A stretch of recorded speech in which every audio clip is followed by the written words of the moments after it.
करते हैं। चूंकि मुल्क के अंदर कोविड-19 की सूरत हाल से निपटने के लिए सरकारी सतह पर तमाम तैयारियां की गई हैं। इसके बावजूद भी अदालत से एक बार फिर कहीं ना कहीं फटकार लगी मरकजी सरकार को, जो इस वक्त की पॉलिसी है उसे लेकर। वैक्सीन का मौजूदा निजाम 16 जनवरी 2020 से जिसका आगाज हुआ था, जिस पर अदालत उज़्मा ने 4.5 महीनों बाद एक बार फिर सवाल उठाए हैं और हुकूमत की पॉलिसी में तरमीम लाने पर जोर दिया है। अगर कहीं पर महसूस होता है कोई कमी है तो हुकूमत उसमें तरमीम कर सकती है, गुंजाइश है। मुल्क में वैक्सीन की दो कीमतें क्यों? अदालत की तरफ से सॉलिसिटर जनरल से सवाल पूछा गया है और हुकूमत ने दोबारा जामे पॉलिसी बनाने की हिकमत अमली तैयार करने के हवाले से प्लान तरतीब दिया है और जल्द एक नई पॉलिसी के साथ सरकार आएगी। बल्कि अदालत के सामने 2 हफ्तों के अंदर जवाब रखा जाएगा।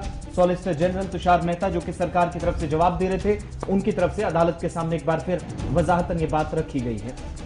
इस साल के आखिर तक 18 साल यानी मुल्क के हर एक फर्द को इंजेक्शन लगे सरकार की तरफ से ऐलान किया गया है। लेकिन कल जब बात हो रही थी तो काफी चीजें खुलकर सामने आई कि सरकार जिस पॉलिसी पर गामजन है, क्या यह मुमकिन है कि दिसंबर के आखिर तक हर फर्द को वैक्सीन लगे? इस पर सुप्रीम कोर्ट ने सवाल उठाए हैं। और दूसरी बड़ी बात, जिस ऐप के जरिए से यानी जिस कोविन ऐप के जरिए से रजिस्ट्रेशन प्रोसेस को चलाया जा रहा है, कल बड़ा सवाल यह था कि क्या नाखवानदा अफराद के लिए वैक्सीनेशन जरूरी नहीं है और उनकी रजिस्ट्रेशन को कौन कैसे मुकम्मल करे? इस पर हुकूमत के पास क्या कुछ पॉलिसी है? इस पर भी सवाल था। अब इस पूरे मामले को जम्मू कश्मीर के जाविये से आप देखिए तो पता लगेगा आपको कि सुप्रीम कोर्ट के अंदर जो बहस हो रही है, सुप्रीम कोर्ट जिस मामले पर सोमो मोटो ले रहा है, उसका कितना असर जम्मू कश्मीर के अंदर भी है, क्योंकि बातें बहुत बड़ी है।